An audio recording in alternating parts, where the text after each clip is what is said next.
네, 여러분 안녕하세요. 퀘스트빈입니다. 사람들이 저희한테 되게 많이 질문하시는 것 중에 하나가 저희가 사용하고 있는 이 커피바, 이 에스프레소 바를 어디 쪽에서 구매했는지 여쭤보시는 분들이 되게 많거든요. 그래서 오늘 영상에는 제가 이 커피바를 어디서 구매했는지 좀 알려드리고, 그리고 좀 눈치가 빠르신 분들 같은 경우에는 저희 커피바에 지금 자세히 보시면은 급배수 시스템이 없습니다. 그렇다고 해가지고 이제 제가 에스프레소 머신을 이제 물통 형식으로 사용하는 건 또 아니거든요. 그래서 이렇게 물을 사용하기 어려울 때 에스프레소 머신을 어떻게 사용할 수 있는지까지 알려드리도록 하겠습니다. 제가 이 에스프레소 바를 구매하게 된 계기 같은 경우에는요, 제가 예전에 1년에 한 2번 정도 커피 박람회에 참가를 했습니다. 카페 쇼에도 나갔었고 커피 엑스포에도 나갔습니다. 그런데 문제는 그런 커피 전시회에서 이제 커피 바를 만들려고 하면은 이제 대부분 일회성으로 이제 거기에서 목수를 불러가지고 바를 만들고 이제 전시회가 끝나면은 그 바를 그대로 폐기하는데요. 상대적으로 조금 유니크한 바를 만들 수 있기는 하지만은 그렇게 일회성으로 만들고 바를 폐기한다는 게 저는 너무 좀 돈이 아깝더라고요. 그래서 그렇게 폐기를 할 바에는 이제 가격이 조금 더 비싸도 이제 반영구적으로 사용할 수 있는, 차라리 그냥 조금 튼튼한 바를 만들면 좋겠다라고 생각을 해가지고 이제 이런 철제 바를 조금 알아봤습니다. 그래서 이렇게 커피 바를 제조하기 위해 가지고 여러 회사에 견적을 문의했는데, 조금 비싼 커피 바 같은 경우에는 이제 지금 이게 한 단, 2단, 3단짜리 커피 바인데 거의 한 단에 한 500만 원 정도 하더라고요. 그러니까 이게 한 단, 2단, 3단을 하면은 1,500만 원 정도의 비용이 들었습니다. 그런데 아무리 생각해도 1,500만 원은 좀 너무 비싸다라는 생각이 들어가지고 이렇게 수소문을 해가지고 바인키친 프로페셔널이라는 회사에서 바를 제작할 수 있었습니다. 참고로 오늘 영상은 뭐 광고 그런 거는 아니고 정말로 물어보시는 분들이 너무 많아가지고 이렇게 영상을 찍게 되었습니다. 이 바의 가격 같은 경우에는 제가 구매했을 때 당시에는 100만 원이 조금 넘었습니다.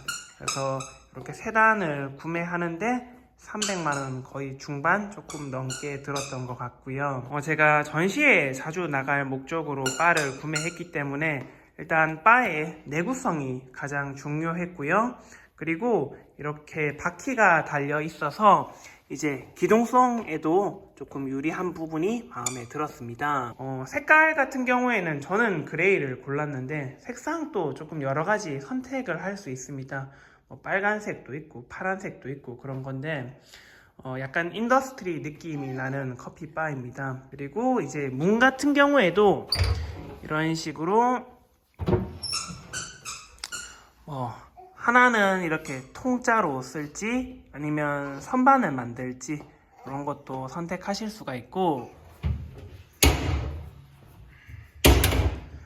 요 손잡이의 모양 같은 경우에도 이런 식으로 통째로 열리기도 할 수 있습니다. 제가 여기에 대해서는 조금 이따 설명드리고, 그리고 이런 식으로 문을 아예 만들지 않을 수도 있습니다. 제가 여기 문을 만들지 않은 이유 같은 경우에는 이제 카페쇼 같은 데서 저희 원두를 구매해 주시면은 현금이나 카드 결제 같은 경우에는 조금 빨리빨리 할 수 있도록 그냥 아예 문을 만들지 않았습니다. 여기에도 보면은 이렇게 커피 장비들이 조금씩 들어가 있습니다. 여기 공간은 제가 유튜버 하면서 처음 보여드리는 것 같네요. 그리고 또 여러분들이 선택하실 수 있는 것 중에 하나가 이 바에 이제 넉박스를 빌트인으로 만들 수가 있는데요. 요거는 완전 강추합니다.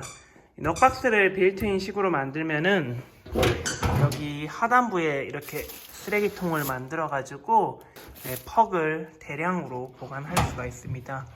사실 우리가 카페에서 쓰는 조그마한 넉박스 같은 경우에는 조금만 사용을 하면은 금방 가득 차거든요. 그러면은 항상 또 넉박스 비운다고 이게 되게 불편한데, 이렇게 빌트인 시켜서 사용하면은 요거는 너무너무 좋고요. 그리고 이제 또 경우에 따라서 옵션으로 이제 샷글라스를 씹는, 이렇게 쭉 누르면은 물 나오는 거 있잖아요.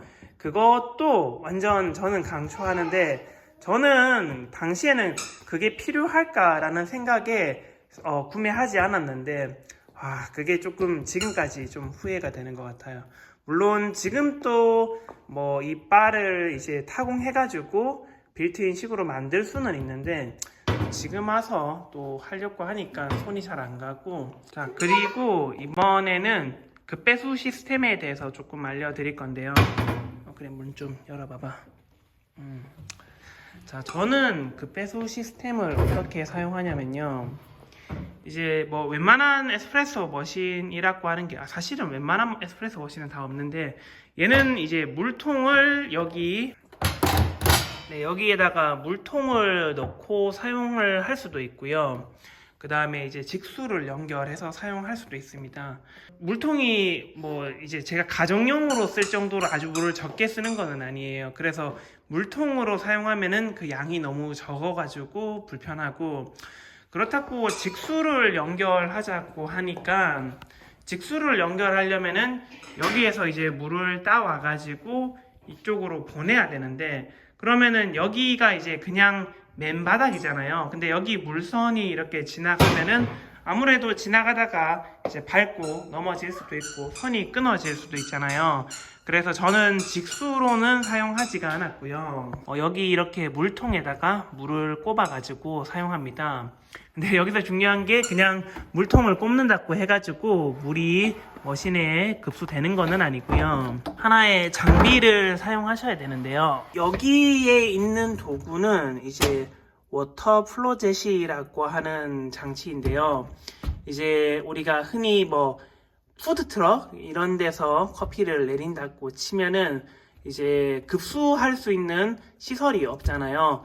그래서 이 워터 플로젯을 사용하면은 이제 이 기계를 통해 가지고 여기에 있는 물을 이렇게 빨아 가지고 이렇게 해서 머신으로 물을 올려줄 수가 있습니다. 근데 이 워터 플로젯 사용하는 거는 문제가 아닌데, 이 워터 플로젯 사용할 때 되게 많은 분들이 실수를 하시는 것 중에 하나가, 여기 이 압력 탱크를 사용하지 않고 바로 여기 물을 빨아가지고 머신으로 보내는 겁니다. 이렇게 하면은 생기는 문제점이 뭐냐면요, 지금 제가 머신에 물을 틀면요, 네, 이렇게 물을 틀어도 지금 바로 워터 플로젯이 가동하지는 않습니다. 그게 뭐냐면은 여기 압력 탱크에서 물을 일정량 보관해서 이제 여기에 있는 물을 사용하기 때문에, 이제 물을 여기에서 쓴다고 해도 워터 플로젯이 계속 작동을 하지는 않습니다. 만약에 이 압력 탱크를 사용하지 않을 경우에는 커피 머신에 물을 사용할 때마다 이제 워터 플로젯이 이제 즉각적으로 계속 움직이거든요.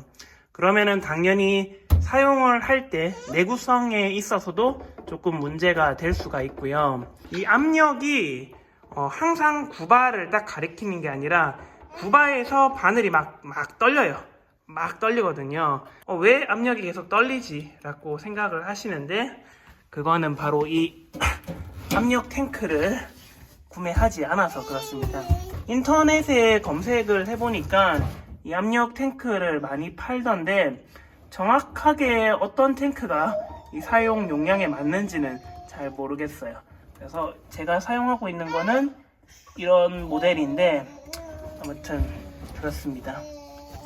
그래서 지금 배관이 어떻게 움직이고 있냐면요, 이제 여기에서 물을 이렇게 당겨서 빨면은 이제 워터 플로젯으로 이제 물을 이렇게 흡수하죠. 그래서 여기 인으로 물이 들어가고요, 아웃으로 물이 빨려 들어가게 됩니다. 빨려 나오게 됩니다. 물이 이렇게 나와가지고 요거는 이제 역류 방지 체크 밸브인데 요거를 통과해서 물은 이제 압력 탱크로 한번 꽈득 차게 될 거고요. 이 압력 탱크에서 찬 물이 다시 밖으로 나와 가지고 이 에스프레소 머신에 장착된 이 급수선으로 해서 머신이 이제 작동되게 되는 겁니다. 그래서 이제 제가 이렇게 사용하는 게 약간 케이터링으로 커피를 파시는 분들이 자주 사용하는 방법인데요. 전시회 같이 물을 사용하기가 어려운 환경에서는 이렇게 사용하시는 것도 하나의 방법이 되겠습니다. 제가 오늘은 좀 영상을 대충 찍었는데요. 카메라도 지금 다른 공장에 있고, 그리고 미용실도 다녀오지 않아가지고 머리도 너무 산발이어가지고 오늘은 제 얼굴 말고 우리 딸이 주인공이 돼서 설명을 드렸습니다. 그것도 버리지마. 그래서 오늘 여러분들이 정말 많이 질문하셨던 커피바를 어디서 구매했는지, 그리고 이제 저희 급배수 시스템은 어떻게 작동되는지 알려드렸습니다. 그래요. 다음에 미용실 갔다가 멀끔한 모습으로 찾아뵙겠습니다. 그리고 이제 저희가 다음 주에 미팅룸 겸 스튜디오가 이사를 먼저 가는데요. 저희가 이사를 갈 때도 뭐 특별히 도비 업체를 부르지 않고요. 그냥 여기에 있는 거 바퀴 4개 풀어가지고 이거 1톤 트럭에 이거 3개가 꽉 차게 실리거든요. 그러면은 뭐 이동도 쉽고 뭐 아주 편리한 것 같습니다.